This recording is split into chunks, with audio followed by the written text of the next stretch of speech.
Welcome everybody tonight and this evening. I know the weather outside is pretty bad, so a lot of people had some trouble getting over here, but I'm really glad to see the turnout tonight.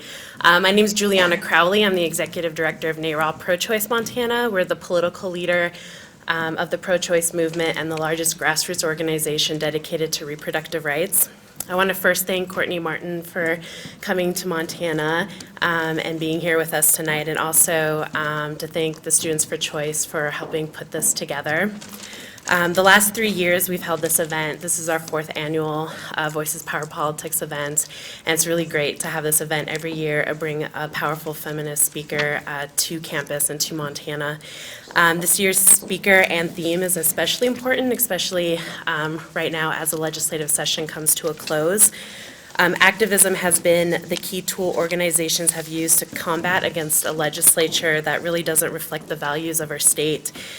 In all arenas of social justice, whether the issues have been reproductive rights, human rights, environmental rights, or the funding of needed social programs, activists have really turned out in large numbers to testify, to email, to call, and to rally for what we as Montanans believe in the face of extremists who really have made it clear from the beginning of this legislative session that social issues have been a target. In terms of reproductive rights, my organization's particular focus, we have been challenged every day at the Capitol. Anti-choice legislators came with an agenda to strip women of their reproductive rights and their ability to make private medical decisions. We have been facing 13 anti-choice bills that target a whole range of issues within reproductive justice. This is the most anti-choice bills we've seen in the 20 years that we've been up in Helena working at the legislature. And they're really undermining a woman's right to choose, and it's taking up a lot of their legislators' time like no other issue has this session. The divisive agenda includes a number of different far-reaching proposals that would do a number of things within reproductive rights. One particular bill would ban abortion coverage in the health insurance exchange. Another one would force women seeking an abortion to have an ultrasound, even though it was medically unnecessary. One would establish legal protections for fertilized eggs at the moment of conception. And this particular proposal would not only ban abortion, but could outlaw common forms of birth control, stem cell research, and in vitro fertilization.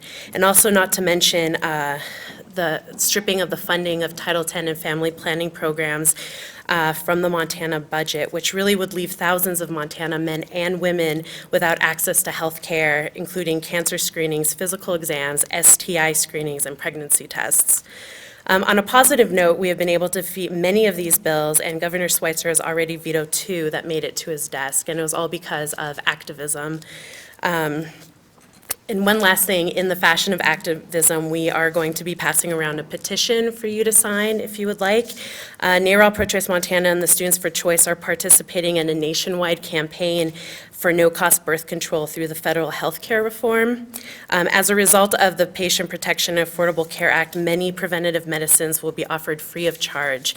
And the Department of Health and Human Services have been reviewing what prescription medications would go on this list, and there's a nationwide push to include birth control.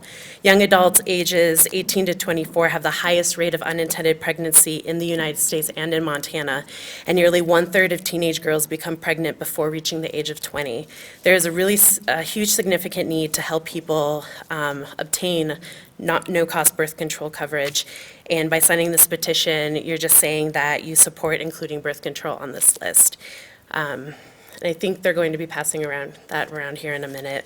But I would like to introduce to you our campus organizer, Heidi, and she'll be introducing Courtney Martin.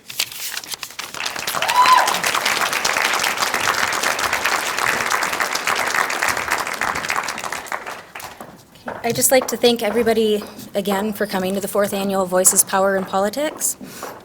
Again, my name is Heidi, and I'm the student organizer here on UM for Students for Choice. Excuse me. I just want to mention, for those of you that are here under the guise of extra credit, there is a sign-in sheet. If you haven't signed in, I will email that to your professors. So, anyways, I'm extremely excited to introduce our special guest. She's an activist, a feminist, a teacher, and the author of the book, Do It Anyway, The New Generation of Activists.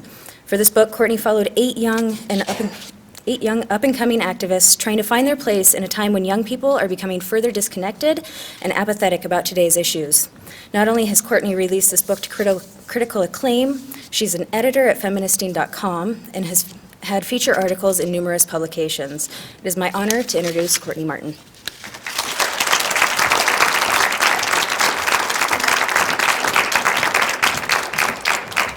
Thank you so much to all the folks who put that energy into bringing me here. It's a real honor. I'm originally born and raised in Colorado, so it feels nice to be sort of back near mountains and a bit of a coming home feeling for me. So it's really wonderful to be here, which is both back to the mountains and also back to very conservative politics, because I grew up in Colorado Springs. So anyway, it's sort of a homecoming in various ways, but I really appreciate it. My talk today is going to focus, it's going to sort of ask folks in a certain way to kind of zoom out and in a certain way to zoom in from the kind of legislative mood that everyone's in. I say zoom out because I'm going to be talking about a wide range of issues, and really not from a legislative perspective, but sort of a movement building perspective. And zoom in because I'm going to be talking about really the internal aspects of activism and activist work. How do we sustain work when it is so difficult? How do we heal our own hearts in the process of all the disappointments that come with this kind of work? How do we, just keep going on the most basic level? So that's just sort of to frame where I'm coming at the issue here from. So the first thing I want to do is ask you to sort of go back, think about your own history, and I'm wondering the first time you ever heard 3 little words: save the world. It's a particularly interesting question today with all the Earth Day talk, right? Save the world. It's a phrase that has slipped off the tongues of hippie parents and well-intentioned teachers with a sort of cruel ease for the last 3 decades. In evangelical churches and Jewish summer camps, on 321 Contact, which I know dates me. A lot of the students in the audience are like, what the hell is 321 Contact? Even on MTV. We, America's youth, have been charged with the vaguest and most ethically dangerous of responsibilities: save the world. But what does it really mean? What has it ever really meant when uttered by moms and ministers, by zany aunts and debate coaches, to save the whole wildly complex, horrifically hypocritical, overwhelmingly beautiful world? This book that I wrote grew out of my struggle. Grew out of my struggle to sort of answer that question. I left Barnard in 2002, which is the all-women's part of Columbia University in New York. I was a political science, sociology double major. I had sat in my human rights colloquium and debated female genital mutilation. I had marched for Mumia and against police brutality. I, was really ready to take on the world. And I walked across that stage with a tremendous amount of excitement and a real sense of debt. I felt like I had been very expensively educated, and I was aware of all of this suffering in the world, and I really wanted to make my life matter in this very earnest way. So I left in 2002. I then went to grad school because I got a fellowship. I worked at a women's health nonprofit. I protested, I phone banked, I mentored. I basically ran myself ragged trying to do everything I thought a meaningful life meant.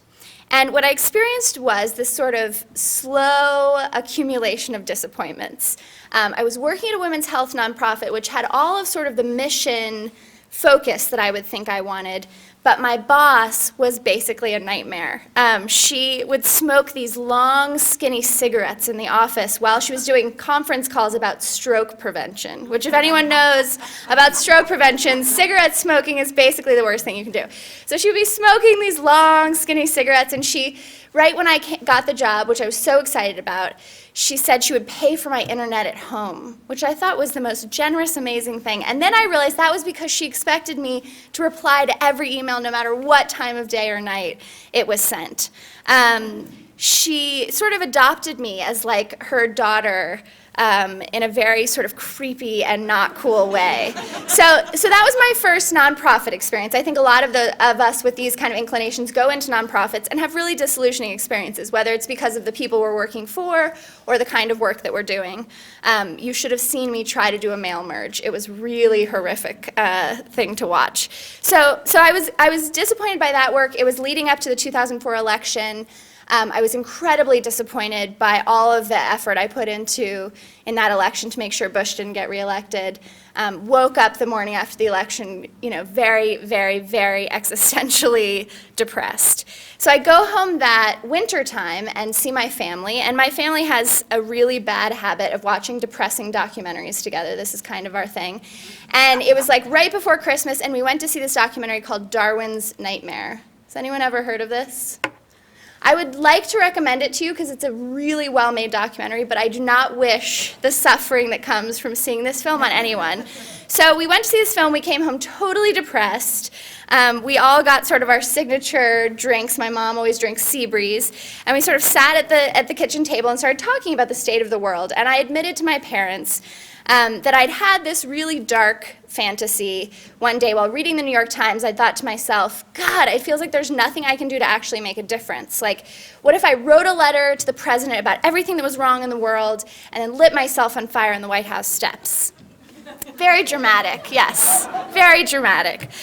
But sometimes we feel this dramatic, and I think it's important to acknowledge that. So my mom looked right in my eyes, and she said, I will not stand for your desperation. She said, you are smarter, more resilient, you are wiser than that. And I think part of what she was also saying is, look, lady, I've lived through a lot of these decades, right? You've been out in the world for a couple of years, and you're feeling so disillusioned you're ready to light yourself on fire. Like, you really need to strengthen your own resilience and your own resolve. And it was a powerful reminder for me of the fact that, there is research on this, right? Wendell Berry, who's an author I really love, says, despair is the too little of responsibility as pride is the too much, right? And I see myself in those 20s years as sort of vacillating between the too much and the too little, sort of this hubris and this despair. And it's really a psychological process that even people like Martin Seligman, who a lot of people would know because of his positive psychology work, he talks about the idea of learned helplessness, which is basically when one has grand expectations and finds them repeatedly unfulfilled, that sort of the unavoidable next stop is despair, right? So the answer is, where do you put your expectations? How do you set your expectations so that you can emotionally protect yourself and sustain yourself? I know you all are facing many of these challenges of the spirit, challenges of resilience in the reproductive justice work that's being done here. Everything from the Montana Family Foundation's reaction to the Enlightened Health curriculum, to the Not in My Bathroom group, to the record number of anti-choice bills that were mentioned earlier. I can imagine a lot of you are feeling exhausted, defeated, maybe even humbled in the same way I was feeling. But I think the important sort of silver lining here is that humility can be a really good thing, right? Particularly for those of us who are young activists who are just starting out. In my early 20s, I started to sober up about what it meant to live a whole lifetime as an activist, right? Not to get the fireworks that I had sort of expected in my head, probably because of a lot of well-intentioned self-esteem education about how all of us are little perfect snowflakes who are going to go out in the world and, quote, save the world, right? But that this is a long-term investment in which you have to really mark your own success by potentially very small, very humble things. And what does that look like? And how does each of us sort of craft what we invest our emotional and energetic work in, and how do we sort of decide what we think success is? So this book really grew out of the journey I knew I needed to take to look at people around my age, my peers, who were doing this better, frankly, who were sustainable activists who'd figured out ways to really go for it, but also protect themselves in terms of having a whole sustained lifetime of activism. And I talked to 8 people all over the country. I'm going to talk to you about 5 of them today, because once I get started talking about them, I'm not very good at shutting up, and I want to keep to my time limit. But they are all people who are not sort of extraordinary in any particular way. They're all sort of, I think of them as ordinary, extraordinary people. None of them have won big awards. None of them are MacArthur Genius winners. But they're just people who I met along the way who are just doing deeply important work and doing it day in and day out. With one exception, and that is the first person I want to talk to you about, Rachel Corrie. How many people have heard of her? Anyone? All right, so a few people here have. So Rachel's not doing this work day in and day out because she's actually passed away. She's the only person in the book that I profiled who's passed away. But I thought she was really important to look at because she is this young woman who grew up in Olympia, Washington, in fairly normal middle-class circumstances. But from the time she was born, she just had this very deep sense of her own responsibility to suffering. And I know this because she left these incredible journals, which I encourage people to check out, that were published by Norton. And so from a very young age, she was just kind of observing the world and noticing all of these ways in which people unlike her were not given the same things she was given. And this really bothered her. She wrote, as a teenager actually, this little thing in her journal. This rant is the result of the sinking realization that the best of what we do is mitigation. I can't cool boiling waters in Russia. I can't be Picasso. I can't be Jesus. I can't save the planet single-handedly. I can wash dishes.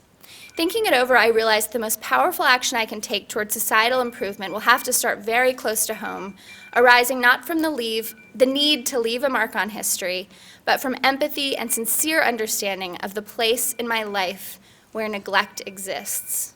I love that, right? Empathy and sincere understanding of the place in my life where neglect exists. Now, the sort of irony of this is that Rachel did leave a mark on history, not at all in the way she had sort of thought she might or actually didn't intend to.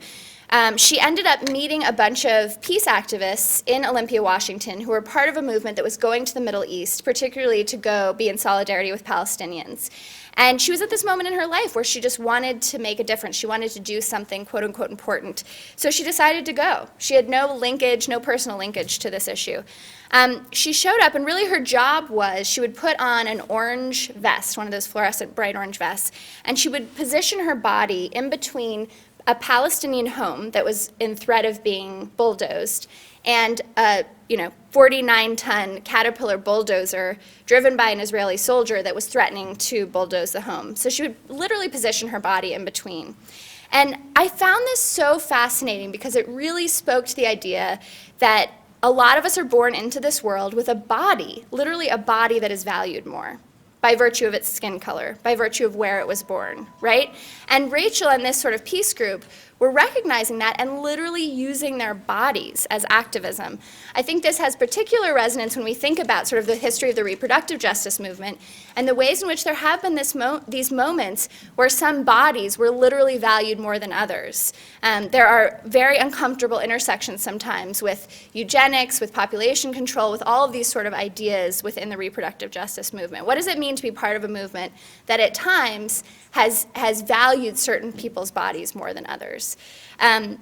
So anyway, Rachel was standing in this position and was actually killed. She was run over by a bulldozer driven by an Israeli soldier. This was in 2002. She was 23 years old. And the hardest thing about looking at her story was I felt as if her memory had really been manipulated so much, both by those from sort of the Palestinian side who said she was a martyr to their cause, and those from the Israeli side who said she was a fool who had no idea what she was doing.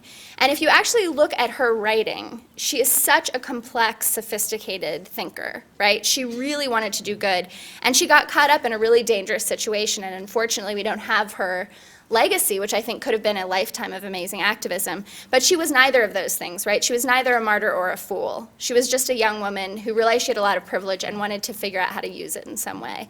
And so for that, I deeply admire her. And I feel like she is this sort of lesson about taking global suffering personally, right? We all realize that we are so deeply interconnected that even though she was not a descendant from the Middle East in some way, she felt like she was beholden to that family in that house in the same way that anyone else on earth is.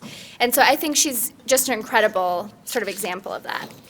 Next person I want to tell you about is a very different daughter of privilege. Her name is Emily Apt, and she was raised in Cambridge, Massachusetts initially by a mom who does microfunding work at a very broad national level, and a father who's actually a Holocaust survivor, interestingly enough. So she grew up with this real sense of kind of a history of suffering in her family. She also grew up obsessed with hip-hop music, which is important because I think, you know, when we're talking about this generation, one of the biggest influences on this generation and its notion of racial consciousness, its notion of class consciousness is hip-hop, right? So Emily grew up listening to hip-hop. She was very attracted to the culture in a way that sometimes actually made her uncomfortable. She didn't sort of know how to navigate it. And she went to NYU. When she graduated, she decided she would be a welfare caseworker because she decided this is the most noble thing she could possibly do. Pretty soon, she realized not only did she hate casework, but she was really shitty at it, right? She realized, I'm really not good at this. I'm not cut out for it. And she had a really important conversation with her older brother where he said, you are not doing anyone a favor by trying to be noble, right? If you're not good at it, if you don't love it, you're actually a disservice to the people you care the most about. So Emily got very real about what her real dream was, and it was filmmaking. She's always wanted to be a filmmaker. So she actually quit her job as a caseworker and made a film about the welfare system that has really influenced a ton of people in terms of sort of the dominant media image, which was the welfare queen, right? And Emily shows this deeply real picture of what it means to need to depend on a safety net for a while. So I want her to speak in her own words. I decided to be a social issue filmmaker, and I think that's because my films are social issue based just because they're a reflection of what I care about. I very much consider myself a public servant, and I think now I'm a public servant in filmmaker clothes, but in my heart I'll always be a public servant, I'll always be a caseworker, and that's what really motivates me. And you'll always see an element of that in my work, no matter what form it takes, whether it be commercial, documentary, fiction. The whole idea behind Take It From Me was to tell the welfare recipient side of the story, because they're so often demonized in the mainstream media. And then with All of Us, which was about the disproportionate rate of HIV among Black women, that was sort of an invisible suffering. I think the really important thing for young people that are trying to do this work is that they figure out a way for the work to endure. When you're trying to do work that's difficult, you know, that may not pay very well, the important thing is to not get overwhelmed by the enormity of what you're trying to do and focus on, you know, what you can accomplish realistically day to day. So Emily has really taught me that we all have to kind of find this beautiful place where our gifts meet the world's needs. There's a Frederick Buechner quote, which is in my book, find where your deep gladness meets the world's deep need. And I just think that's such a beautiful idea and one that all of us have to pursue, because if the work is going to be sustainable, you actually have to love it, right? You can't be doing it because you think you have to, or because it's noble. Or because someone told you that it was the noble thing to do, right? You have to do it because you love it or you can't sustain it. There's also a quote I love by Howard Thurman, don't ask what the world needs, ask yourself what makes you come alive and then go and do that, because what the world needs is people who have come alive, right? So I invite you to think about that. What truly makes you come alive? What is it that when you're in that moment doing it, you feel this is where I am supposed to be? The next person I want to tell you about is an incredible woman named Nia Martin Robinson. Nia is a real character. She is, when I contacted activists, every time, with the exception of Nia, when I would say I'm writing this book, I'm looking for ordinary, extraordinary people, can I chat with you? Every time the activists would say, no, no, no, no, you really should talk to my friend so-and-so who's doing this kind of work, or you should really talk to my colleague, they are the real activist, I'm just doing my own thing. Nia, when I called her, said, yes, this is my Oprah moment. And I was like, I love this girl. All right, we got to work together, because I just loved her spirit. And that is really like who Nia is. She was born and raised in Detroit, Michigan, the daughter of two civil rights activists. So she grew up hearing stories about the civil rights movement. And then to both she and her parents' total and utter shock, she became an environmental activist. Now, this was shocking because they had also had the stereotype that hippies lived in Missoula, Montana, and went camping and all the rest. Nia would not go camping unless there is an indoor toilet somewhere very nearby that she can visit at a moment's notice. But what happened was she really got mentored by some incredible older women of color who taught her that the deepest environmental degradations that we're experiencing are affecting people of color, women and children, often the most. So these are not white elite, hiking issues, right? Conservation is certainly an issue, but environmental justice means something much broader. And Nia just became really interested in that. She started to kind of look around and notice the asthma rates in her town. She started to think about sort of the toxic waste dumps that were all over Detroit, and really got galvanized. So I'll let her speak a little for herself here. I think that sometimes as activists, we can get a little egotistical thinking that way, that I'm going to save the world. I want to do a small part. And so the environmental justice movement really allowed me to reframe environment and to know that my community, my city, my neighborhood is included in that definition.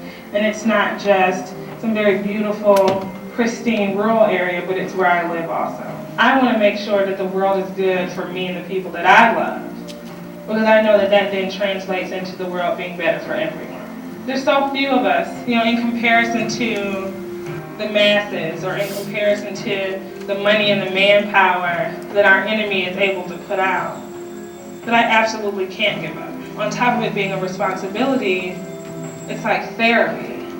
Because otherwise I just hold it in, and I cry, and I'm sad, and I feel like I could really easily spiral into this state of depression if I didn't feel like on a daily basis I was doing something to make some sort of change.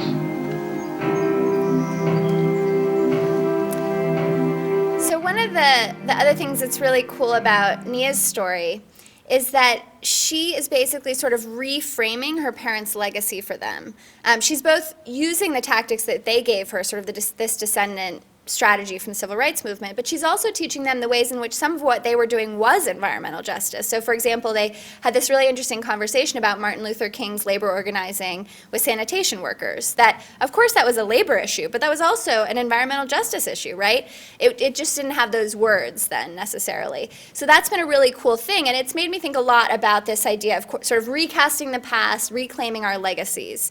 It's not about rejecting activism of the past in any way. I think it's really about incorporating it and sort of seeing it through a new lens. And I see this coming up so beautifully in the reproductive justice movement as well.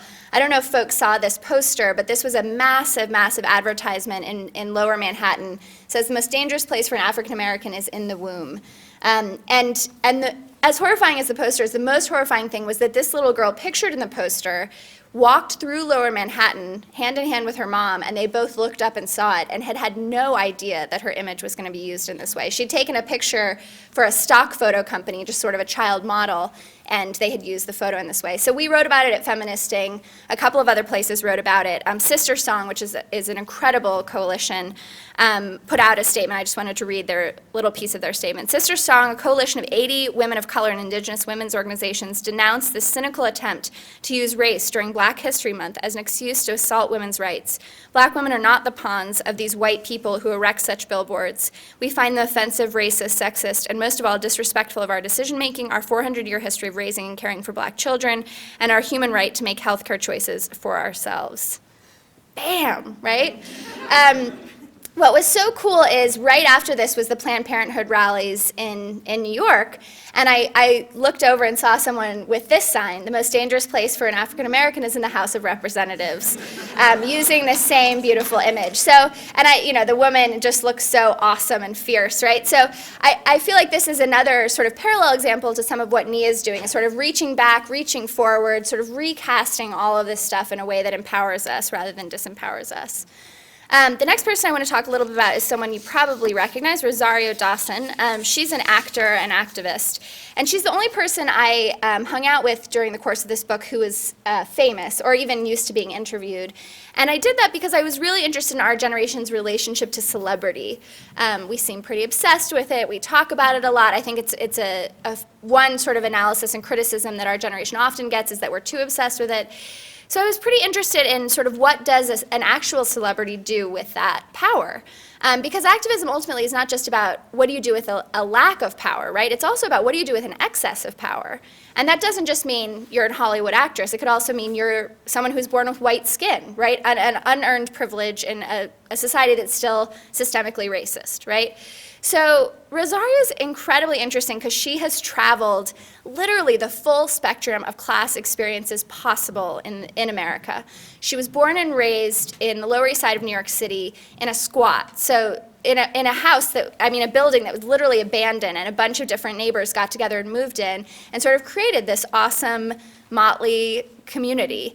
And her mom was actually the plumber. She installed all of the plumbing. Someone else did the electricity. Like, they were literally squatting. And that's where she grew up, and she had an incredible experience growing up there.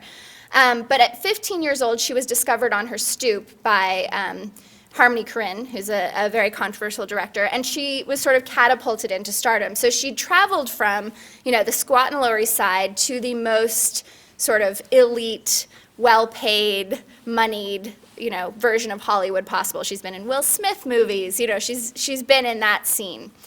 So she's in this really interesting predicament of sort of how to be authentic in her activism, how to use her power, how to use her money. And it's really breathtaking to watch how she engages in that in such a deep way. I'll let her speak for herself on that. I know I'm successful, but I got recognized on my stoop when I was 15. It was an incredible opportunity and I ran with it, but that doesn't actually make me that much different than any of the other girls in my neighborhood. For me, getting that job was more than just like, wow, I can be a star and all of this. It was a job. And it was like, this is an opportunity I recognize, and I'm not stupid. I'm going to take this as far as I can take it. I feel really lucky actually having been exposed to, especially growing up in a squat, being exposed to so many different types of activists and people. My mom working at Women's Inc. and recognizing, yes, it seemed like Women's Inc. had limitless resources, but the reality was it was a bunch of really poor people reaching a hand out to other really poor people. Like, I know what my mom was bringing to the situation. She had nothing, but she had a home and she had her kids and she was in a violent relationship, and that was enough to make her feel like she had a surplus to give to someone else. I want to make sure that I'm as effective as possible. And it's hard because I care about so many different issues. One side, I'm asked to be a part of stuff, and it's sometimes shocking to me how little they care if I know about the issue, which makes me really have to draw the line and say, no, I'm not going to be a part of that, because I want to know what I'm doing and not just be one of the celebrities on the red carpet saying something that actually hurts the cause. So as I said, it's this lesson that Rosaria brings us about sort of grappling with the excess of power, grappling with resources, whether those are financial, whether it's unearned privilege from class or race or sexual identity or gender identity. Like, those are all things that we should be thinking about, right? It's not always fighting for more power. It's about how do I skillfully give up some power sometimes, which is an interesting question I don't think as activists we're really cognizant of. The next person I want to talk to you about is also focused on how do I skillfully give up power. And his name is Tyrone Boucher. Tyrone is a brilliant, brilliant person who grew up in this family with a really ambitious father who made quite a bunch of wealth for himself through a startup software company. On Tyrone's 18th birthday, he was told he was going to inherit a $400,000 trust fund.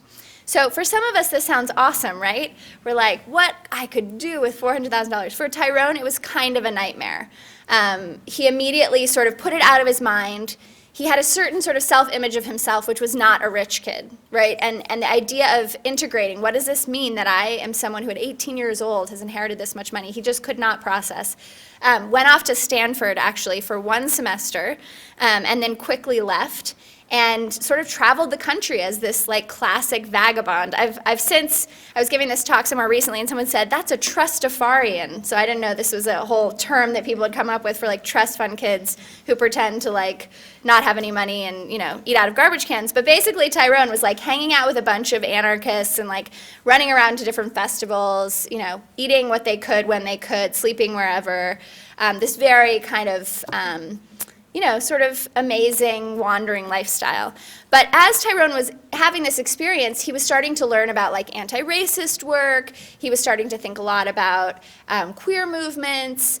And of course, inevitably, you start to think about the intersections. And so he got to class, and then he was like, oh shit, that $400,000 trust fund that I'm pretending does not exist. I cannot sort of be real. I cannot bring myself fully to trying to live this moral life if I'm pretending as if that isn't there, right? So Tyrone got real about the trust fund and sort of met up with this organization called Resource Generation, which is an incredible organization based out of New York that's basically organizing kids with wealth. Basically allowing these kinds of kids to get together and talk about what it means to inherit money. What does it mean to potentially want to give that money away? Because as you can imagine, when these kids go to their parents and say, thanks for that $400,000, I think I'm going to give it all away, that can be a really deeply painful conversation for some people. So it's kind of this incredible sense of solidarity that they have with one another. And here's Tyrone. Capitalism tells us lies, you know? It tells us that we need to accumulate endlessly in order to be safe. It teaches us to strive to accumulate endless resources. And it teaches us not to look for security in relying on each other, in depending on each other, in supporting each other, in building community. And to me, that's where real security is. It's crucial for people who have privilege to talk about how it's not just. It's not just because we're better. It's not just because we worked harder. Nobody's labor is worth 4,000 times more than somebody else's labor. The more money we have, the more we think we need, right? But we don't need it. Rich people don't need money, you know? We already have privilege. Like, we already have cultural capital. A lot, we have education, you know, we have healthcare. Like, it's not like I'm gonna give away my trust fund and then suddenly become destitute. There's no risk of that. I think of myself as trying to maybe infiltrate a little bit into philanthropy. But for me, I feel like just the act of doing the work, just the act of challenging the lies that we're told and the systems that separate us, you know, like I said, it's just a humanizing process.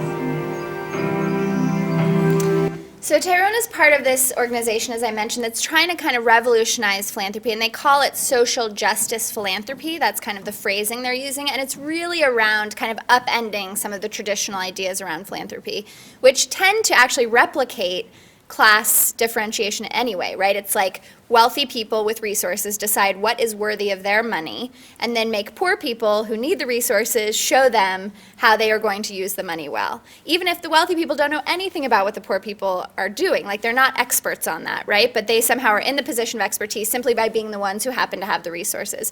So there's all this interesting stuff going on with kind of upending those expectations, creating real relationships across class and race, and kind of this strategic humbling that I was talking about.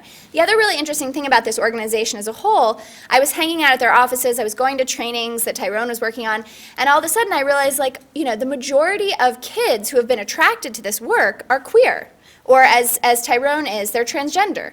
Like, why is it that so many of these kids happen to be this? And talked to Tyrone about it, and basically he said, look, you know, we have had a first experience of being set apart, discrimination, disenfranchisement in our own families, so it makes us have a class consciousness because we realize other people have this kind of experience in a different way, right? We've had it from sexual identity or gender identity, and other people have it because of racial identity or class identity. So I thought that was such an interesting thing to think about, kind of the way into starting to think systemically was their own experiences within their own families of being discriminated against. The final person I want to talk to you about is Dina Simmons, who is just an incredible teacher in the Bronx. She was born and raised in the Bronx, actually. Single mom, 3 daughters, Dina and Dana, who are the identical twins, and then Shayna, who's a couple years older. So Dina, Dana, and Shayna. And Dana actually had a really severe autoimmune illness as they were growing up together. So Dina lived a lot of her early life sort of on the floor of hospital waiting rooms, and kind of, which in the Bronx, the poorest congressional district in the country, you can imagine, are not particularly great places to be. And Dina and Dana's mother always stressed education, right? She was education, education, education. So Dina took it to heart. She went to Middlebury College. She got a Fulbright scholarship. She was a Truman Scholar. She's literally had every award possible. She Teach for America, which is not, she's not sort of your typical Teach for America person, because she's actually teaching in the neighborhood she was born in.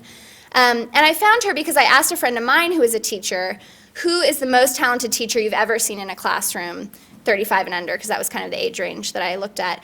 And he said, Dina Simmons. He didn't even take a breath. He just said Dina Simmons, and I was like, all right, I need to meet this woman. And indeed, I did need to meet her, because she creates this community within her classroom that is unlike anything I've ever seen. She'll be in the middle of a math lesson, literally, walking down an aisle, and one of her students will yell out, I love you, Miss Simmons, and she'll be like, I love you too. So, back to the triangles, and I'm like, this is so amazing. When do you hear that kind of expression in a classroom like that? It's like she literally teaches them to be a family. And I had my most fun reporting experience with Dina, which is she decided to hire a van with her own money and bring all of these kids to Middlebury College, which you can imagine most of them had never been out of New York, much less to Vermont. We saw llamas out the window, and they were like, what the hell is that thing? She was like, it's a llama. And they were like, a what? So there were a lot of sort of cross-cultural moments that were really fun. But the most amazing thing was Dina said, we're going to leave at 6 a.m. on a Saturday. And I was like, yeah, right, 6 a.m. on a Saturday, a whole classroom of 7th graders? I don't think that's happening. And so I had to travel all the way from Brooklyn to the Bronx, which is like an hour. And I show up at 6:15 probably with my hoodie over my head, very grumpy, drinking my coffee. Why did I choose this profession, 6 a.m. on a Saturday? And I show up, and there are literally, 30 7th graders dressed in their Sunday best, waiting and ready to go. Talk about humbled once again, right? I was like this, and it was to me such a testament of really who Dina is, that she had instilled in these students this notion that, not only do you deserve to go to this school, but you can go there feeling proud, looking beautiful, we are going to go in there and show them who we are. And she would say that constantly. We'd be going into a classroom to sit in on something, and she'd be like, who are you? We're from the Bronx. We're going to show them who we are. She would give them these athletic pep talks, and then they'd go in the classroom and kind of strut around. And it was just so beautiful to see these kids really owning that space and believing they deserve to be there.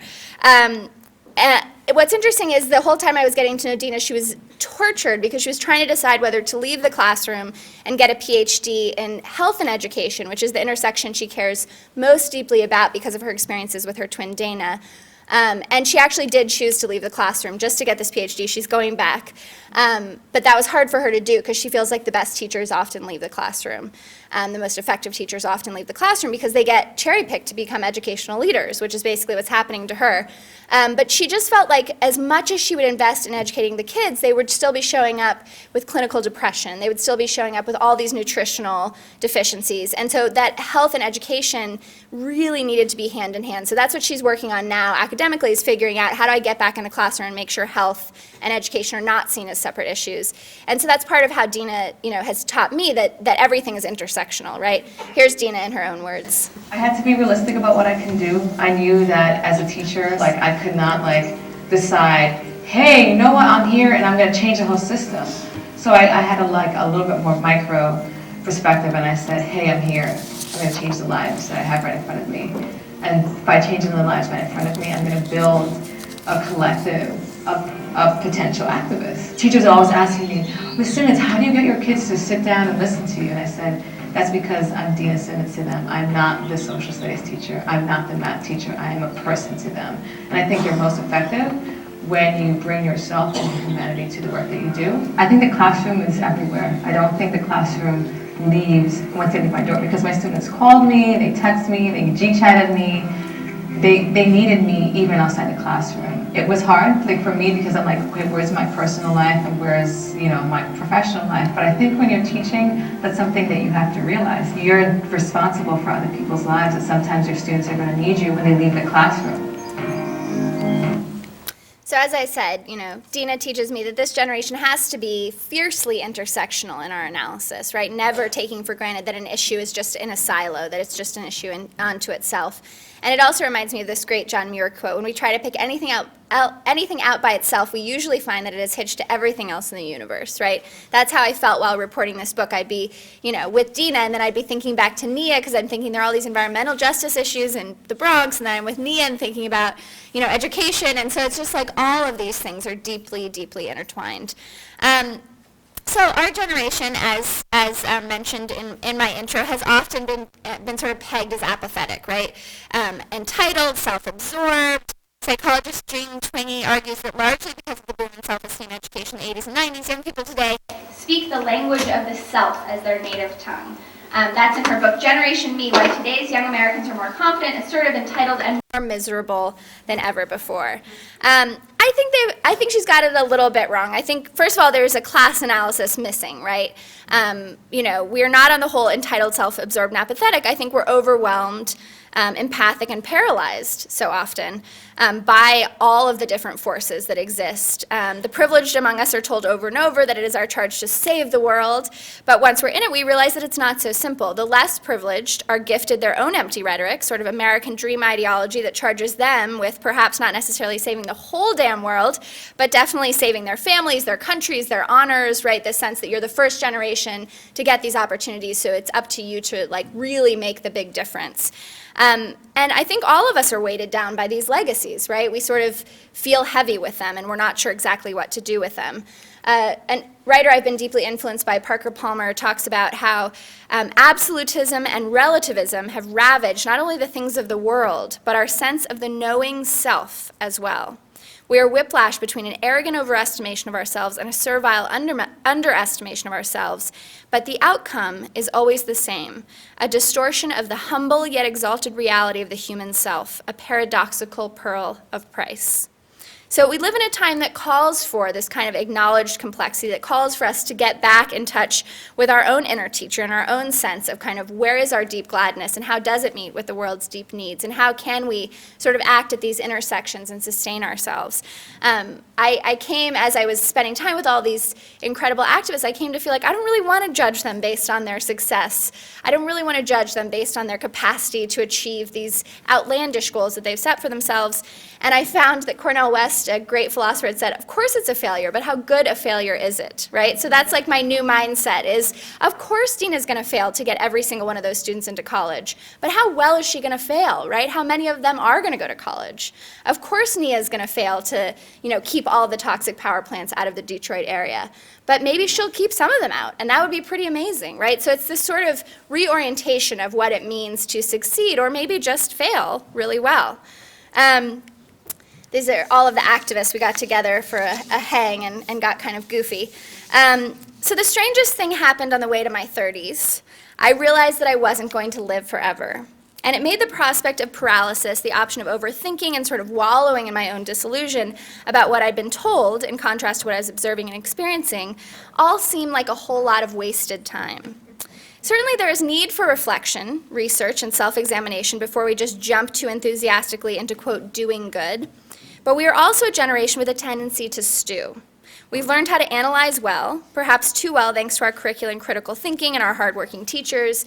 We can intellectualize any solution into tatters with our finely sharpened swords of cultural relativity.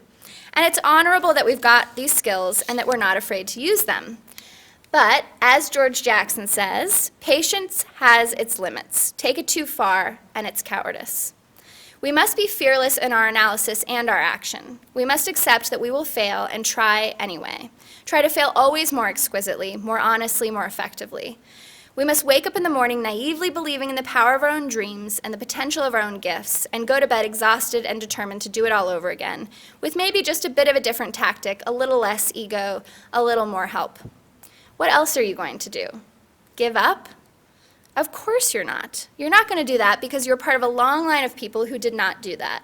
Because you live in a country that was actually founded on the assumption that you would be audacious and rebellious and inexhaustible in your pursuit of a more perfect union. You're not going to settle because you've seen how that kills people, how resigning and consuming and forgetting are surefire ways to deaden a soul. You're not going to give up because it would be terribly boring. You're not going to give up because you owe the world, this nation, yourself, bravery in the face of suffering, vision in the face of stagnancy, and blood, sweat, and tears in the face of injustice. The good failure is really your debt for being here, now, in this beautiful, horrible place. We have the opportunity to live our lives consciously in spite of all the soporific influences, to act even when we know how complex the prospect of doing so is. Our charge is not to save the world, after all. It is to live in it, flawed and fierce, loving and humble. As children of the 80s and 90s, we are uniquely positioned to fail. The bureaucracy we face, the scale of our challenges, the intractable nature of so many of our most unjust international institutions and systems, all of these add up to colossal potential for disappointment. No matter. We must strive to make the world better anyway. We must struggle to make our friendships, our families, our neighborhoods, our cities, and our nation more dignified, knowing that it might not work and struggling anyway. We must dedicate ourselves each and every morning to being the most kind, thoughtful, courageous human beings who ever walk the earth, and know that it still won't be enough. We must do it anyway. Thank you very much. Thank you.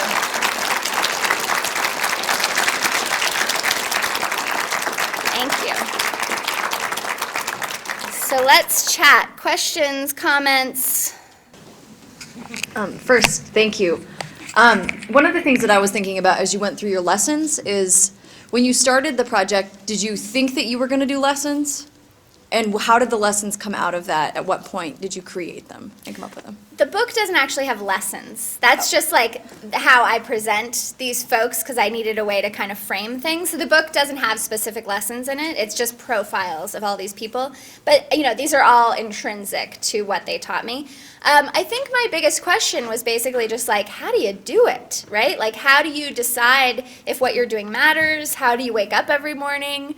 How do you kind of anchor your own sense of yourself and your sort of emotional durability in a world where, like, there's so many disappointments, right? So all of the lessons I drew out of that question came from that place. And really it was a lot. My reporting style is very much just like hanging out with people for long periods of time. So, I mean, it was sitting in the classroom with Dina and just watching how she interacts. It was, following Emily on shoots and seeing what it's like for her, what kind of ethical questions come up, and, what are the moments where she gets burned out and how does she take care of herself, and, just those really daily things. Because part of my frustration, I, write for a lot of mainstream and alternative media outlets, and none of them will take a story on young activists unless they are like bazillionaire, social networky type of young activists, right? Like, who made $1 million by the time they're 22, or they're like so outlandishly successful that no one could ever identify with them. Like they've almost cured cancer and they're 15 and they, just finished medical school and, so it's like, and to me, both of those are very distancing, right? I have no way, which is actually, I was so interested in Tyrone inheriting $400,000 because even though that's a ton of money, I can actually wrap my brain around it. Like I can think through what that means versus like people who are making, $1 billion, like I don't even know what that is. I don't even know how to relate to that. So I was really trying to pick people that both I could relate to personally, but that I felt like readers who are just like regular folks who want to do good in the world could relate to and not feel distanced by like, okay, so I have to like cure cancer if I'm going to feel good about myself in the world, So that was really, the book was a way for me to do those stories that mainstream media won't let me do. And actually the book was very hard to sell too. My first book, which is about young women and body image and had a very scary title, which was Perfect Girls, Starving Daughters, How the Quest for Perfection is Harming Young Women. It sold like hotcakes. Like they were like, yes, let's publish this book. But when I was like, I want to write about all the good young people are doing, they were like, snoozer, no one's going to buy that. So I think we have sort of a expectation, and this also gets to sort of you as consumers, like what you spend your money on and how you tell publishing companies and magazines and online publications what you want to read. Unfortunately, I'm in a position where a bunch of editors think that no one wants to hear positive stories. And I wasn't pitching like sappy positive stories, right? These are pretty in-depth, they're pretty complicated. They're not PR like puff pieces, but there is this notion in that world that people don't want to read these stories.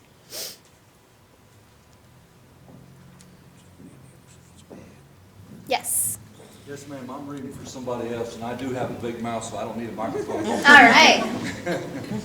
As somebody that's going to be a teacher, the question was, during your research, did you run into any activities in which you didn't agree with their views or activities? Oh, great question. Did you run into any activists? Excuse me. Oh, activists. Yes. Well, that's interesting. I'm not the kind of person that like rejects a whole person. Like I more like would have disagreements with various parts of what they're doing. So there were definitely some interesting kind of moments in the sense that, for example, one of the people I did not talk about in this particular presentation, but that's in the book and is just an amazing human being, is named Raul Diaz. And he's a prison reentry social worker. And he works basically mostly with guys who have gotten into prison at a very young age, 13 and 14 years old, and are getting out at like 18 and 19 and sort of charged with like having a life in the real world, which, you know, for those of us who have not been in prison is very daunting. Imagine what it's like if you literally have no community, no resources. So Raul and I have really funny conversations about gender, as you could imagine. Because I actually think part of what he's doing is feminist activism, because he's sort of like recasting what masculinity means for these kids who have largely thought of being a man as being violent, right? So part of what he's trying to do is teach them a different way of being a man. But at the same time, he's really resistant to like, I wouldn't go so far as to say he's homophobic, but he's definitely not like going to go out there and like speak up for queer folks, right? Like, so we would have these moments where we'd kind of like jostle back and forth about these things. He also has like pretty stereotypical ideas about gender, even though he's kind of trying to recast masculinity. He doesn't think of it that way, right? He just thinks of it as like creating honorable boys and men. So like we had really interesting back and forth at different times. Let's see. Emily and I got in a fight, the filmmaker, because she had made a film about HIV and AIDS infection among poor black women. It's a very powerful film, but the most powerful part of the film actually is this twist, which is the beginning of the film started out, she was following this like very talented, very awarded young African-American woman who went to Harvard Medical School and was treating poor young women in the Bronx for HIV and AIDS. And then it turns out, as the film goes on, that this woman, who's sort of, you know, the model citizen, has had unprotected sex. And so the interesting part of the film is sort of unpacking that, like, this is not just a stupid decision that poor women make, but this is a decision that many, many women and men make from all different, you know, racial, class backgrounds, et cetera. So fascinating twist in the film. It was a huge pain for Emily because she and this doctor were very close friends. By the end of the film, their friendship totally fell apart because this woman did not want that in the film. She thought it would ruin her reputation, and she was really fighting Emily that it not be in the film. Emily stood her ground, and it is in the film, and they lost their friendship. So I contacted this doctor because I'm a journalist, and that's what I do is like when I hear these kinds of stories, I have to get everyone's perspective. And Emily was so pissed that I had contacted her. She really did not want me to contact her. So that was this very funny meta moment where it was like, you lost this friendship because you were telling a part of this story that this woman didn't want to tell, and now I want to tell this part of the story that you don't want me to tell, and like, we're all going to tell the story, you know? So it was this really interesting moment for our friendship, and actually we are friends now, and it's like, it strengthened both of us to get through that conflict of communicating about why that was important. So that was another thing along the way. Tyrone's an interesting one too, because he is just so bright that I was intimidated sometimes to interview him, because I would like go to interviews and just be like, okay, please let me understand everything that's coming out of his mouth, or at least write it down fast enough that I can go home and Google it, you know? And so there were times when both Tyrone moves too fast for me and also when Tyrone can be too extreme for me, because I feel like he's so smart and he's so in his head that he's not always thinking about how these things actually happen on the ground. Like, how do you change hearts and minds, right? Like, capitalism may suck, but I'm pretty convinced capitalism's around to stay. So while Tyrone would rather have like a full-on critique of capitalism, I'd rather talk about how can we consume more ethically, or like make sure corporations aren't considered human beings, you know, or some of these other questions that are coming up. So there's stuff like that, but there was nothing like, you know, make it or break it, and there was no, I obviously profiled progressive activists, and I'm a progressive person, so there's no question that ideologically we're all kind of in the same family. Yes, thank you.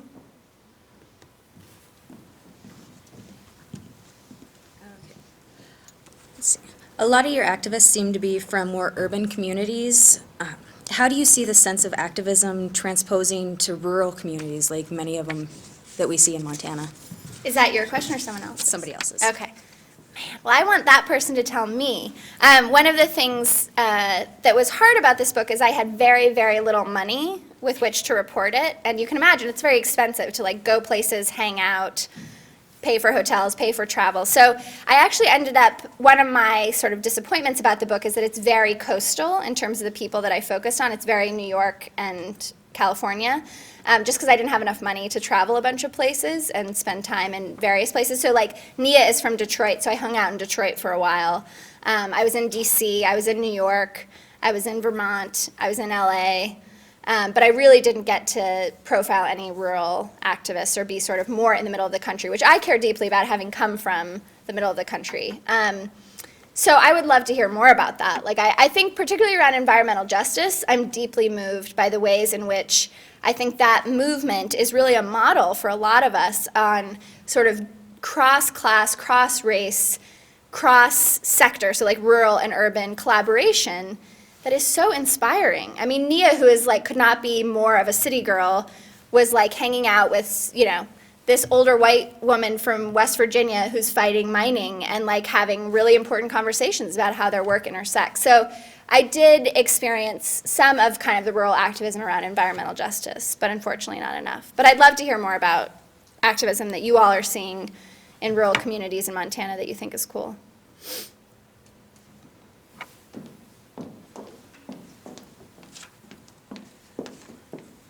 So I also have a question from someone else. I think Okay. we have some I will intimidated grill people you in about the it, audience.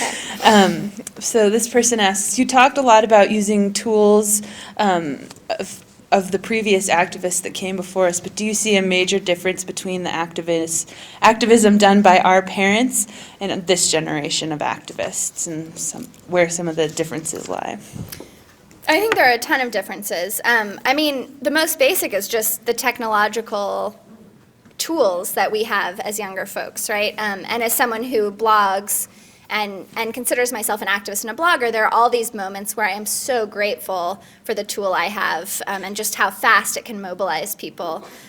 One example that we often give is there was a reader of ours for Feministing who was in some Walmart, I think actually in a rural town, I can't remember which one, in Iowa, and she saw these like tween underwear that said, who needs credit cards on them, which seemed like very creepy in so many ways, right? Like early sexualization, like attributing some sort of like capital value to women's, the whole thing is gross.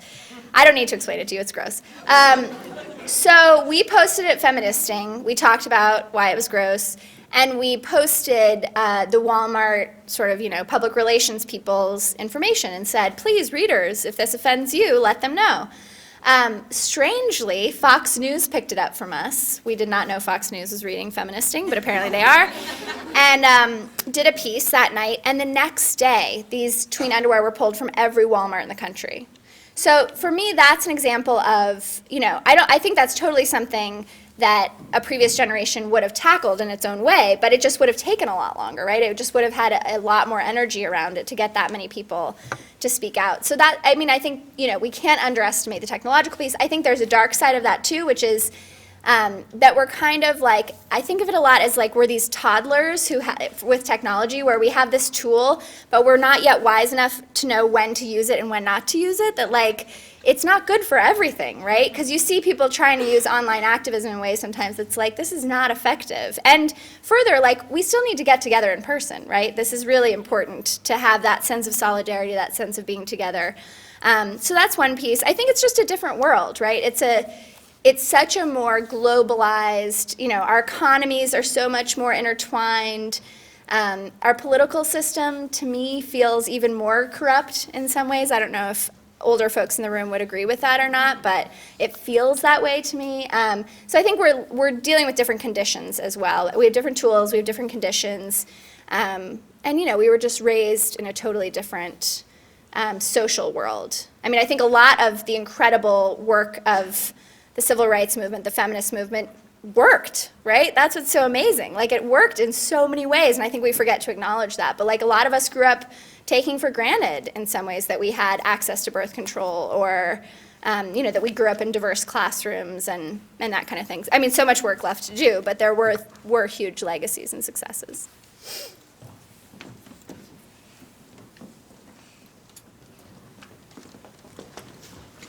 How can young people like myself become more active? This is not your question. It is not my question. I know this because we were hanging out earlier and he is very active already. Well, I guess I would resort back to this idea of sort of gifts and gladness and needs, right? Like, who are you? What are you good at? What makes you come alive? What excites you? And then think about, like, how can you use that skill or gift in service of the world, right? So I think it's less about kind of issue orientation. It's not like, okay, I am going to be the person that fights the death penalty. Like, that's fine if that's what you care deeply about, but it's more about what do you bring to that fight? Because if you can strengthen whatever muscle it is that you bring to that, if it's not the death penalty 5 years from now, you could bring that muscle to environmental justice, or you can bring that muscle other places. So it's about kind of building your own resilience, building your own self-awareness and gifts and skills so that you can take that to whatever issue needs you. So I think it's deeply about like being self-aware and trying it out. You know, don't be afraid to fail and just sort of taking the risk of diving into whatever kinds of issues and sort of community organizing efforts that are going around that interest you. Courtney, first of all, I have to apologize. That was that cell phone that went off was mine.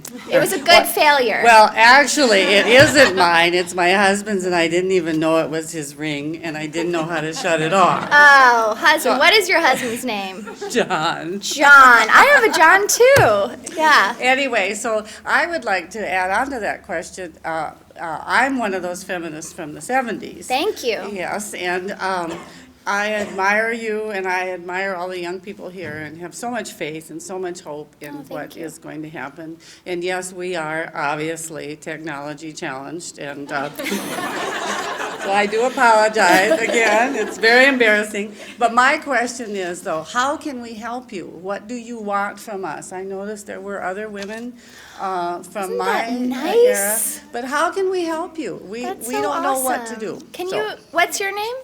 Dorothy. Dorothy, can you mentor us, Dorothy? I think that's really what we want. And I mean, cross-mentoring, right? We can help you learn how to shut off your cell phone if you need to.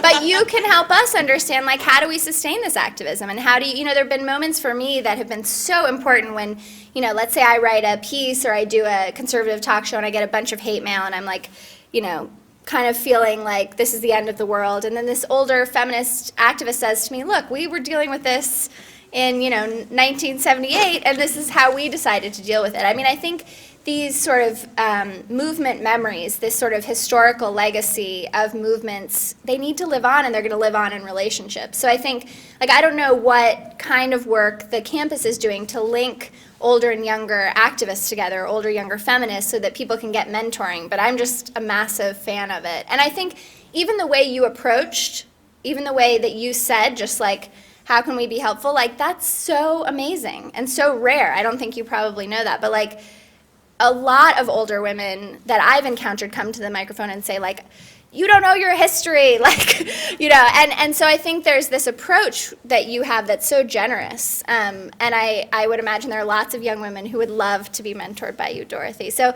meet Dorothy in the corner if you want to be mentored by her at the end. But if anyone else has ideas of how we can be helped by, obviously resources help, obviously meals help, free meals, all these things that sustain people. I think sometimes folks don't realize the smallest things can sustain people, right? At these moments when I think about my own life, when I got invited to a real house for a real meal when I was 23 and only eating pizza and bagels, it was such a pleasure, and it really sustained me in a way that I think folks sometimes don't even think about. Sure, thank you. Hi, my name is Jeff Edmonds. First, I want to thank you for coming out here to the Big Sky country and letting us, hear all of your awesome work and insights and stuff. And also thank Eddie and Heidi and Daniel and everybody else that helped put this together. I think it's awesome. Thank you. My question is, as an activist and as an aspiring leader, did you hear of any unique, outlooks or practices used by any of the individuals you interviewed to help convey to their peers or community that they are truly stakeholders on this issue? And also, did you basically hear of any unique or basically, yeah, unique tools used to empower our peers and the volunteers and decision makers and things like that to really become more active. I know you spoke to the more individual aspects with Daniel's comment, but I was wondering how can we help really empower each other to really get, working together to make the difference? Yeah, great question. I think one of the things that really comes to mind is sort of the culture of activism and the necessity and sort of political participation and all these things. Like, how do we make that really cool? Which sounds trite, but I actually think that part of what worked so well in 60s and 70s activist movements was it became really cool to be an activist, right? It was very cool to be involved in, anti-war movement organizing, et cetera.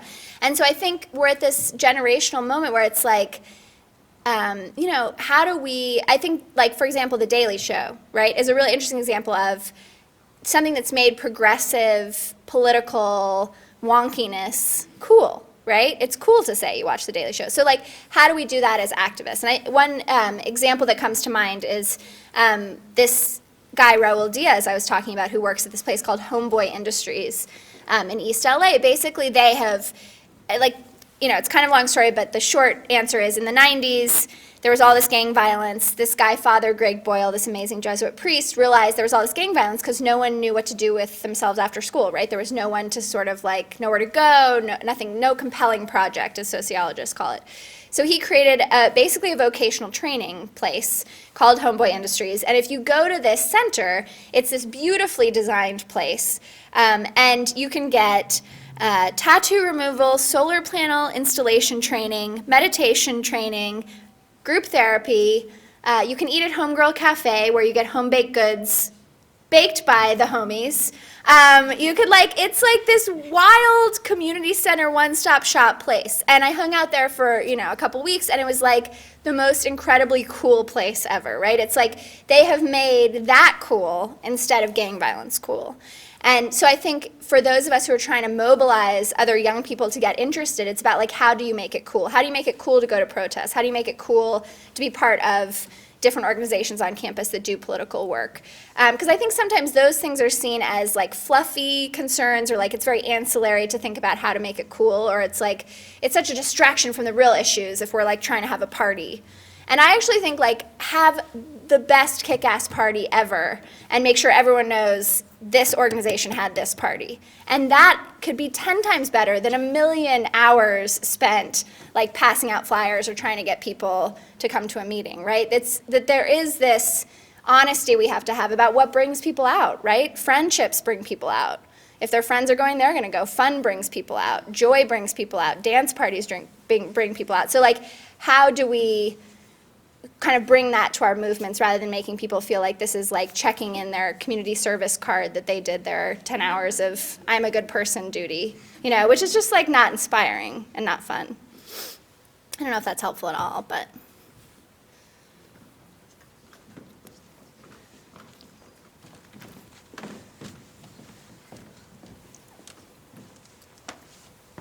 So I was wondering what your thoughts are on local versus global activism, because I know that when I was studying anthropology, I had this real sort of inner turmoil over the cultural implications of activism, especially regarding female genital mutilation. And then I feel sort of how would you go about sort of unpacking the privilege and class issues that go along with something like that while still being able to participate in a movement regarding those sorts of issues? Yeah, such an important question and so beautifully articulated. I think part of why this book is domestic activists, right? Everyone is doing U.S.-based activism on U.S. issues, which a lot of people have taken issue with when I've been traveling and speaking.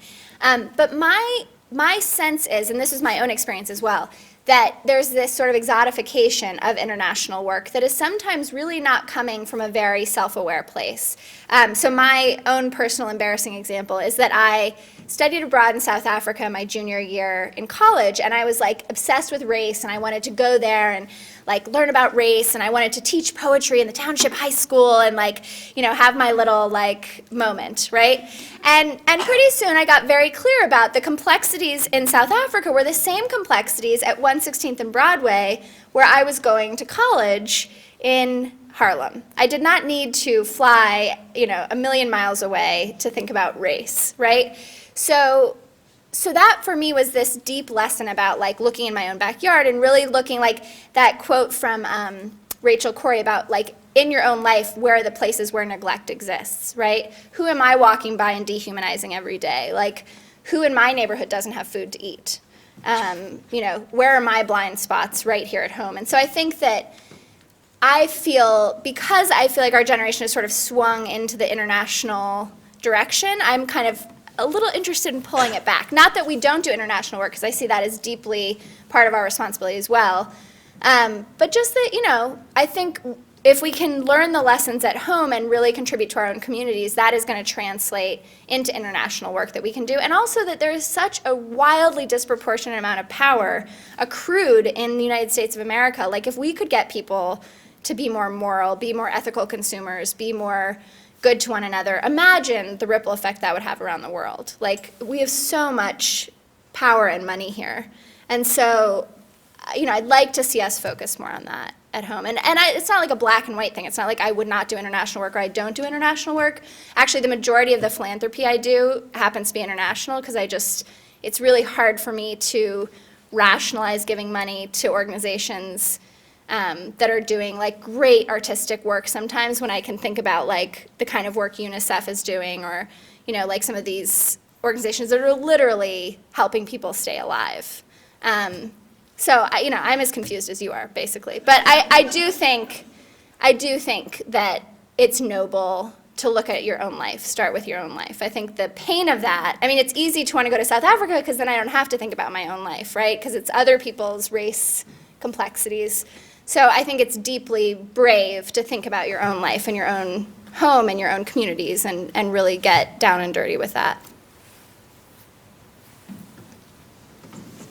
I don't know how we're doing on timing, Eddie, so just tell me when, just shut up. So how did you find and ultimately choose the people who you profiled in the book, and what are maybe some of the compelling stories and people you met who didn't ultimately make it in? Great question. And you should know, I saw you walk in and I want your bag. Awesome. She has a bag. What does it say? It's about librarians. I'm obsessed with It librarians. says she blinded me with library science. She blinded me with library science. It's so cool. So I found people in a very organic way. I just that's kind of how I do life. I'm not someone with like a lot of spreadsheets. I just knew like I want, you know, diversity of people. I don't have a lot of money, so I have to kind of concentrate them. I want a diversity of issues. And then there's this like X factor thing, which is just people have to be storytellers, right? You have to be able to get people to tell you their stories. So I would call people and do a pre-interview and sort of experience them that way. So I probably, you know, investigated twice as many people as I actually profiled, and I actually profiled 12 people. There are 8 in the book. My favorite activist who is not in the book is a young guy who goes to Temple University now, but when I met him, he was 16 years old, and New York City kid, who had basically, so he was part of this kind of elite high school that took a bunch of kids down to New Orleans to do, you know, post-Katrina work. And they happened to end up falling in with this old SNCC guy named Curtis Muhammad, who is this super radical black activist who basically radicalized all of them, particularly around race. So they came back to the high school and they were like on fire. Like they were like sitting in the admissions office and saying like, we demand more people of color at this school. And they were like disrupting classrooms, and they were just like totally like being very disruptive. And the principal was like, no more trips to New Orleans. Like, I did not know. I thought we were just gonna be like banging the hammer on the nail, you know, like.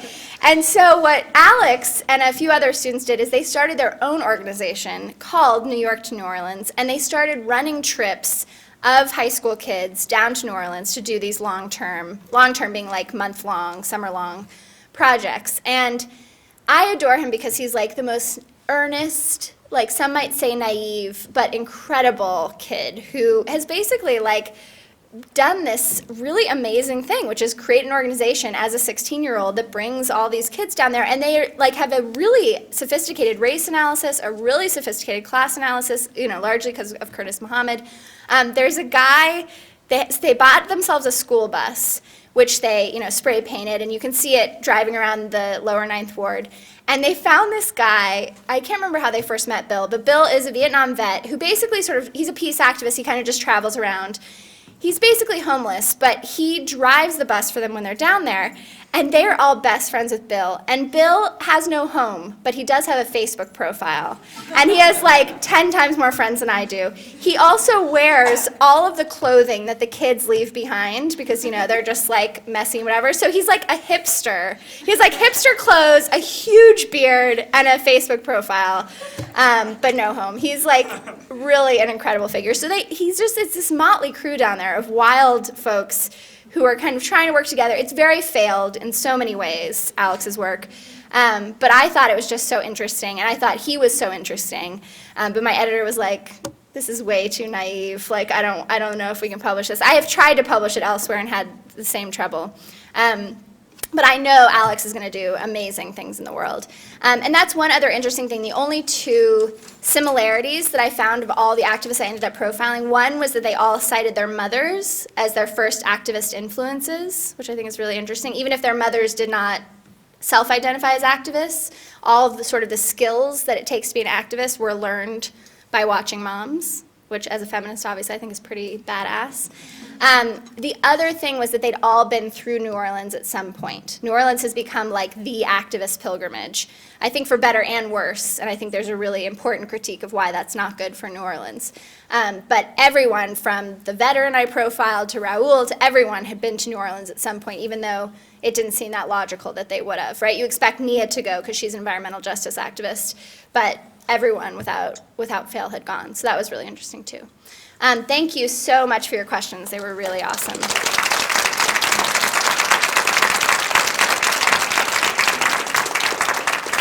Well, I just want to thank Courtney again for coming all the way up to Montana.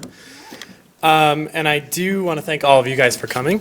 It was a great experience, and I urge you all to go to the bookstore tomorrow here on campus, as well as Borders Books, and purchase Do It Anyway, the new generation of activists. And also, you're more than welcome, if you have questions, to follow us down to the loft downtown and have some wine and some food and ask some more questions. So thanks for coming.